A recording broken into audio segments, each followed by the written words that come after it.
Ako si Milan, malakas mag-trip. Kaya tara, mag-trip tayo. Let's go! Re-responde pala tayo ngayon sa may Panapaan, Bacoor, Cavite. Second alarm din pala inabot ng sunog dito. Kaya eto, ang dala na namin dito is yung Alpha Tanker. Mga tignan, kapag ganito kalayo, ang nilalabas natin yung malaking truck namin. Para kahit hindi tayo makalaban, at least yung dala natin tubig dito is mabisa pa rin. Malaking tulong pa rin to kahit supply lang magagawa natin dito. Eto, nagpaplano-plano na rito yung mga tropa natin kung paano sila makakatawid dito sa kabilang bakod. Kasi nandito bali yung nasusunog na part. Bali, ito, dalawang ladder yung gagamitin nila rito. Para isang ladder gagawin nilang tuloy para malagay doon sa kabilang bubong. Aoy lang yan.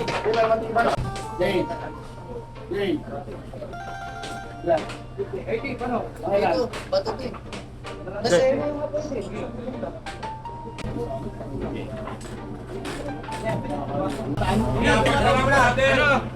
Alalay lang, alalay ha, safety first. Nung nakakit na yung mga tropa natin dito at nakatawid na sa kabilang bubong, ito si Merlin na makit na rin dito. Ito na yung makikita natin dito. Kung mapapansin nyo, halos lahat ng bahay ito is bagsak na. Pinupok na ng malaking sunog talaga rito. Kaya makikita nyo nga apoy-apoy rito. Puro latak na lang dito ng mga nakabagsak na kahoy. Bali, itong pinupwesto ng mga tropa natin na makikita nyo. Itong bubong na lang din na to. Bali, bababa na lang din siguro sila dyan. Hanggang dito na lang din kasi makikita natin video sa amin. Bali, di na rin kami naglatag ng linya rito para kahit paano di na tayo makadagdag bigat dito sa bubong para kahit paano safe na safe din mga ibang tropa natin at di na rin bumigay yung bubong dito na tinutungtungan nila. Babayan na lang natin to sa mga napaglatag na ng linya para kahit paano safe sila makagalaw dito. Kaya naman nila. Malaga naman dito may dala pa rin tayo maraming tubig para sa kanila. Bale, mabisa na itulong na lang natin dito is yung dala natin yung water supply. Kaya big tango rin sa nagbigay ng supply sa amin dito ng Balwater at iba pang tropa natin. Halos sobrang dami na talaga rin may responde ng mga tropa natin dito, lalo ng mga taga-tunto. Ito, halos lahat ng katabi namin dito, halos kapit-bahay lang din ang lugar na. Kaya sa lahat ng responde sa lugar na to, big tango sa inyo. Lalo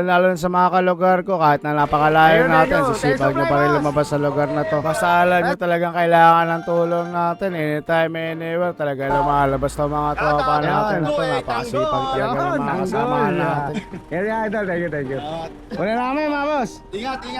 Ingat. Nung nag-atrasa na ito, nagwanay na rin kami na ito. Pero bago kami lumabas sa subdi na ito, nakita pa ni Merlin yung tropa niya rito na tinawagan niya na taga rito lang. Kaya ito, pinagbigyan muna namin sila makapag-usap kasi sabi niya, miss na daw niya yung kaibigan niya rito. Bago pa maiyak si Merlin, inawat na namin. Kaya ito, biyahe namin pa uwi na ito. Kitang-kita pa natin dito yung dry run ng LRT ng Cavite. Napakalupit talaga ng gobyerno natin. Pagka home base naman namin ito, agad na rin natin nirepellan tong Alpha Tanker natin. Pagka puno naman ito, agad na rin kami natulog. Bale, ito naman yung kinabukasan natin. Bago tayo matulog, galing tayo responde. Tapos ito naman pagising natin, responde na naman tayo ngayon. Bale, yung umaga na ito, hindi ko na lang na-video pa. Responde na rin kami kaso bigla nag-under control yung sa Merichas. Bale, ito sa Tondo naman na to. Sa may barangay 69 Barona naman ang pinukol dito. Tapos positive alam lang din yung pukol dito. Kaya ito, responde na yung Alpha Pumper natin dito. Pag 2-3 naman natin sa area, agad na rin nagbaba ng mga linya to mga tropa natin. Pare dito tayo puputas kila Dance Volunteer. Ito sakto meron silang available na start. Binibigyan tayo ng isang butas dito pero pinapakuha rin tayo dito ng reducer yung Japan to US. Sakto meron tayong dala sa Alpha Pumper natin. Bale si Dodong nakukuha ng reducer natin ng Japan to US. Bale itong dalawa na ito maglalatag na sila ng linya rito. Iiwan na nila isa dyan para makapaglatag na sila dito. Nung nakapaglatag na sila ng linya, ito naman yung trabaho ni Merlin. Nakahanap lang siya rito na mapapwestuhan nila. Tatlo lang kasi yung tao namin dito, si Dodong, si Merlin, saka si Aldrin yung sa probe. Kaya babansagan muna natin dito si Merlin na Lelen all around. Napakabisa talaga nito ni Lelen. Napakasipag talaga kahit mag-isa bumabanot, palag-palag pa rin to. Bale ito yung sitwasyon dito, halos kontrolado na rin ang mga tropa to. Naghahanap na lang din talaga na mapapwestuhan to ng mga bisa para kahit paano inilaban natin dito. Malaking bisa pa rin talaga. Kung mapapansin saan sana rin sumuot dito si Merlin sa iskinita na to para lang makahanap ng mabisa ang pwesto. Kaso ito talaga yung nakita rito, medyo okay na rin talaga itong part. Bali ito na naman talaga yung napadpad kay Merlin. Kada lumalaban na ata to si Merlin, lagi na pupunta sa bubong para tinadaan na ata to para sa bubong. Kaya ito, wala na naman siyang choice kundi umakit na naman ng bubong. Ang dami niya lang inikot para din siya umakit ng bubong pero ito talaga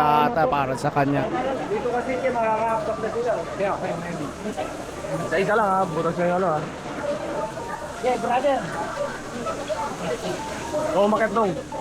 Medyo masikip lang talaga itong daanan, kaya pa isa-isa muna ng akit mga tropa natin. Pinawalan niya na rito si Dodong, tas siya na yung susunod dito. Makikita niyo rito pag akit ni Merlin, yung bubong dito halos padurog na rin, may hiwa na sa gitna. Kaya kailangan talaga rito mag-ingat sa pagtawid. Kaya pa isa-isa lang muna yung pag-akit dito, buod sa masikip na, alanganin pa tayo sa bubong. Ito pa naman lagi natin sinasabi sa mga kasamahan natin na iwasan talaga yung pag-akit ng bubong, kasi ito talaga tatinadaan na para kay Merlin. Mabuti na lang din, medyo payat-payat pa si Merlin dahil bago-bago pa lang din kasi ito sa grupo. Pag tumagal to, medyo tataba rin to. Tingin ko ganito rin kasi ako nung pumasok dito, medyo magaan pa yung katawan nito, kayang-kaya pa kumapit kahit saan, kayang-kaya pa nito magmalay Spider-Man. Makikita nyo rito kung kala nyo gumagapang lang na parang Spider-Man talaga. Ito, nakapwesto na si Merlin dito, kaya masusungkit na rin niya rito yung ilalim na bubugahan nila. Medyo mabisa na rin tong pwesto na to. Okay na rin tong pwesto na to, kahit pa paano mapapalamig natin yung lugar na to.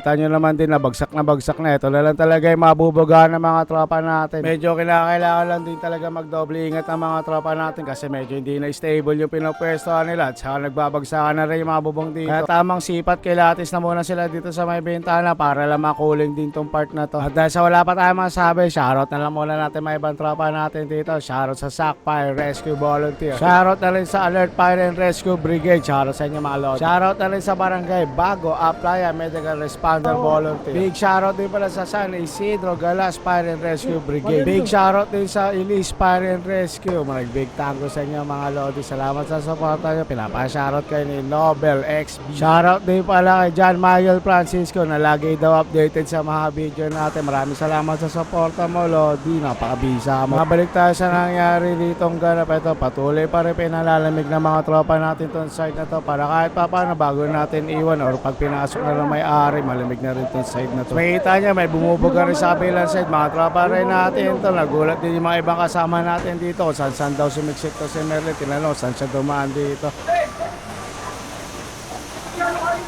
Ano boss? Ha? Ano? Dito sa gilid.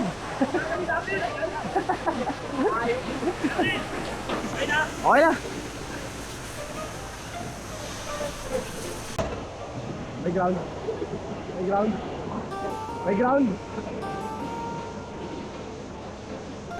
After magkaubusan ng tubig, eto magpupulot na din yung mga tropa natin dahil sa okay na rin naman yung sunog dito. Kontrolado na rin talaga ng mga tropa natin. Bali naghahanap sila rito ng bababaan nila ngayon. Gawa ka nila sira yung dinaanan nila rito. Yung kanina nakita nila biyak, nasira na raw yun. Boss! Kailan ba ito? Dadaan lang, dadaan. May bintana eh. Okay, sarado po sa loob. Bababa lang, bababa. Ano sa'yo? Mauna ka sa baba. Papatay ko na to. Patay na yan, sumunod ka na dun. Bali, eto may nakita rito si Merlin na pwede nilang daanan. May bintana rito yung kapitbahay na nasunugan dito. Kaya eto, dito na sila makikiram para makababa. After naman makakababa na ibang tropa at naiabot na sa kanilang linya, eto naman si Merlin naman yung dadaan dito. Yung kanina sinabi kong pahit, parang nagdududa na ako. Parang hirap na hirap siya dumaan dito sa maliit na butas. Sige boss ah. Maraming salamat sa inyo, boss. Maraming salamat. Nasira na yung tinutungtungan namin dito. Pasensya na, Maraming Tipa. salamat. Maraming salamat sa inyo. Sige po. Big tanko rin pala sa nagpadaan sa mga tropa natin. Maraming salamat sa inyo mga lord. Kasi ito, namumblema na yung mga tropa natin kasi nung paglabas sila rito, nabawasan sila ng linya. Bali, nahanap na nila rito yung linya namin dito. Nagkulang kasi kami ng isang piraso. Kaya tamang hanap na si Merlin dito kasi siya yung nakatoka rito. Bawal tayo mawalan. Pag nawalan talaga tayo, yari talaga tayo sa mga OIC natin. Ito nga lang talaga nangyari dito. Paglabas na ng mga tropa natin, nakabaklas na daw yung linya nila. Kaya yung isa daw na nawawala, yun yung mismong galing doon sa may truck. Pero yung linya na nawawala nila, okay na. At nagkausap namin ni Boss Jordan, ilikpit lang pala ng dati niyang member yung linya namin. Bali, dadaanan lang namin sa headquarter nila isang linya namin na naiiwan namin sa kanila. Kaya big tango pa rin sa mga taga-dance volunteer. Sila pa rin nagbigay ng butas sa atin dito. Big shoutout sa Boss Jordan, pati sa mga 41s ng dance volunteer. Maraming salamat sa inyo mga lodi. Big tango rin pala sa mga tropa natin na responde rito at nagbigay ng water supply. Maraming salamat sa inyo. Big shoutout din pala sa Dapitan Volunteer, pati sa Abad Santos Volunteer sa nagbigay ng supply sa amin. Maraming salamat sa inyo mga lord. Ito na rin pala yung nasabi na sa akin ni Merlin na nawawala na sa linya. Kaya ito, tamang hanap na rin ako nito. Kaya pumunta rin ako sa may harap. Medyo kabisado na rin natin yung linya natin. Kaya medyo tingin-tingin na lang tayo. Kaya tinan natin si Patin maigi. Alam naman natin kung yung linya natin. Kaya ba itong mga nagkapalit?